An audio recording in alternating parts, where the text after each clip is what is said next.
Hello once again from the Prim Reaper.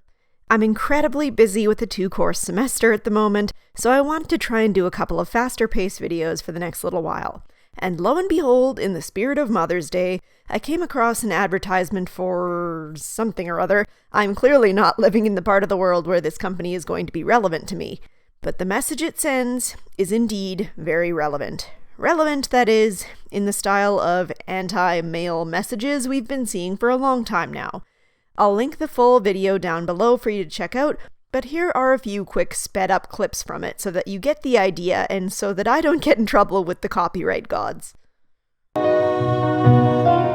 Danke, dass du immer für mich da bist. Du kümmerst dich um mich. Du hast ein Gefühl für den richtigen Moment. Du bist mein Vorbild und förderst mich, wo du nur kannst. Mama, danke, dass du nicht Papa bist. As someone who grew up being primarily raised by her father, this stuff annoys me to no end. I have several different things to say about this ad. Where even to begin? I suppose a good place as any is to take a moment to talk in general about how accepted it is to ridicule and belittle men in television and advertising. I know that a lot of people take this sort of thing as being all in good fun. We're just doing playful jabs at a few of men's stereotypical weak points. What's the problem? And you know what? I really don't mind self-deprecating humor. I can see the value in playful potshots at one's own weaknesses. But it's not okay when that style of humor is only okay when it's directed at one group in particular. If we made advertisements making fun of women's weaknesses, we'd never hear the bloody end of it. For Pete's sake, we can't even portray any of women's weaknesses in media without catching a veritable dump truck of complaints about sexism and misogyny. For a relatively well-known example of this, go ahead and read some of the reviews about this season of Game of Thrones. I'll give you a few examples. And don't worry, I'll tell you what time to skip ahead to avoid any possible spoilers.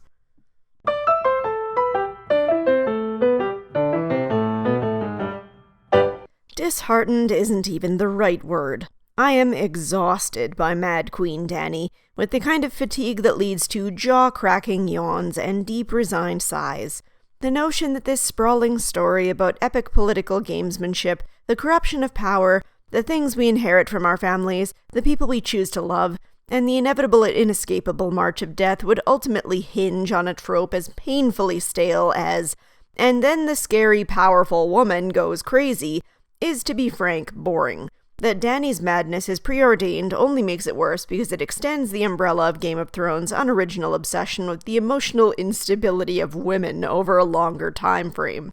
Mad women have a long fictional history. They leap from fiery balconies, having been trapped in secret attics for most of their adult lives.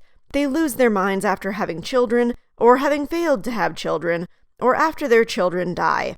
It may not be hard to find evidence that Dany's madness is seeded from the beginning, but that does nothing to counteract the implication that Game of Thrones is a story about hysteria.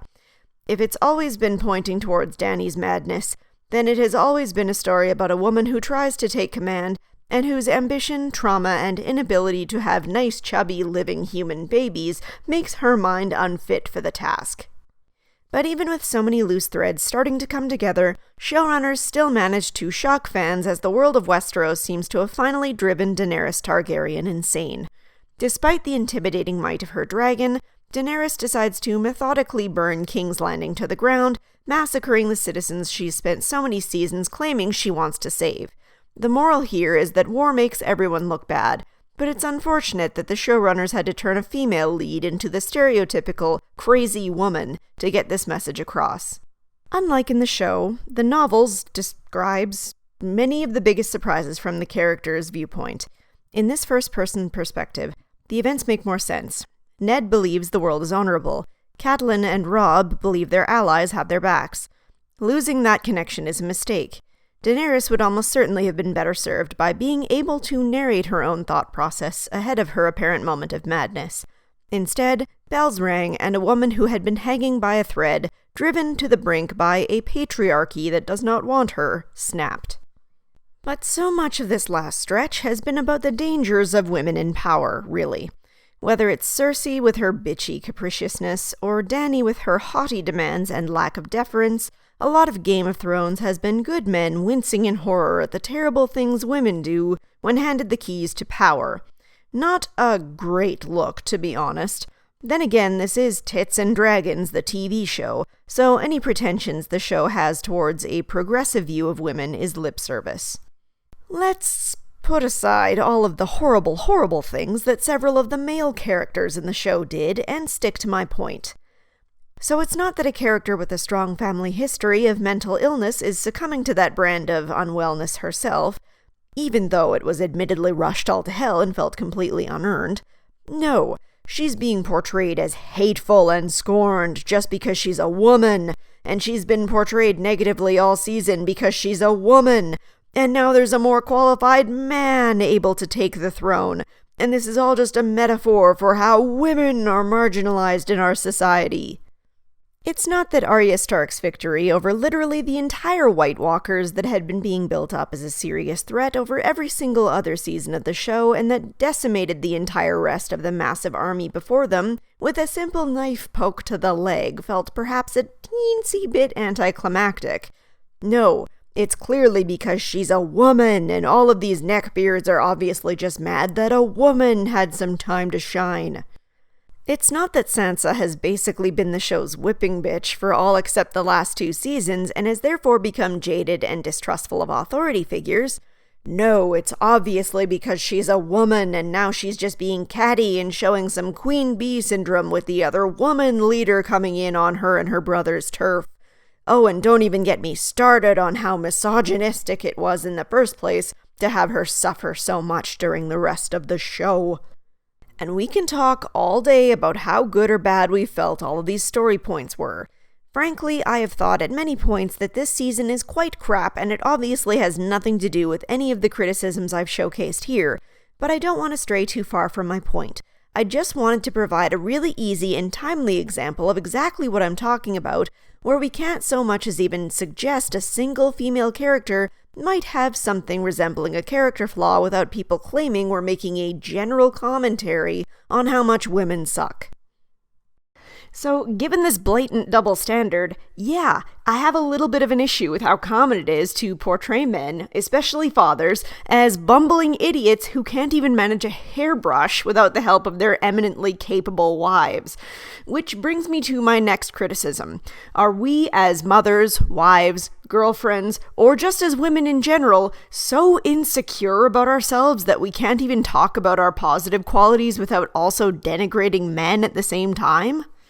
I mean, geez Louise, people critiquing competition in men as an example of toxic masculinity are as ubiquitous as the weeds in my untamed lawn, and yet you can't even change the channel without stumbling over some advertisement, movie, or daytime talk show where women are metaphorically, and sometimes literally, flexing their biceps, shouting, "Anything men can do, we can do better." I don't know if it's because of the late 90s, early 2000s obsession with girl power, or focusing only on promoting our strengths without also acknowledging and working on our weaknesses, or what. But somehow we've become a generation of women that isn't happy with our own traits unless we're haughtily comparing them favorably against someone else. Putting the belittling of men aside for a moment, this kind of mindset is not one that will lead to a true sense of confidence in women and girls. I don't want my self-esteem to live timidly on the top floor of a house of cards, ready to topple over the moment someone suggests they might be better than me at something. I don't want to be so narcissistic that I can't bear to think that I'm not perfect in every way despite the flaws that I and every other woman do undeniably possess.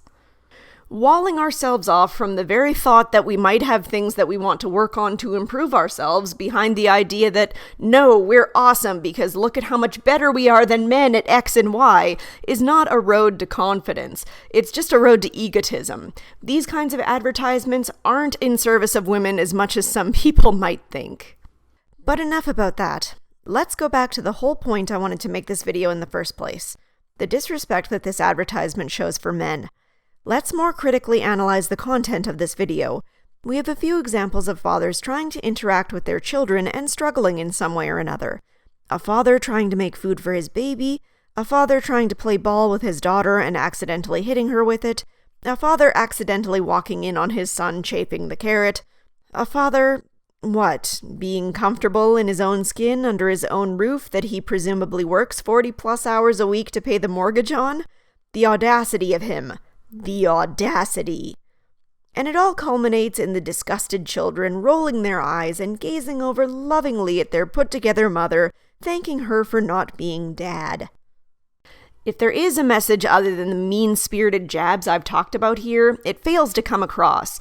I don't know what this company is trying to accomplish, but whatever it is they're doing, they're obviously doing it very poorly. Fortunately, judging by these downvotes, I think that people are starting to get sick of the incessant men-bashing being shown, but just in case anyone wanted one more voice to come out against it, here it is.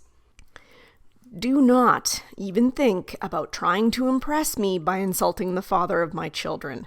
My husband has gotten up early in the morning to take care of the baby so that I could get a few hours of uninterrupted sleep.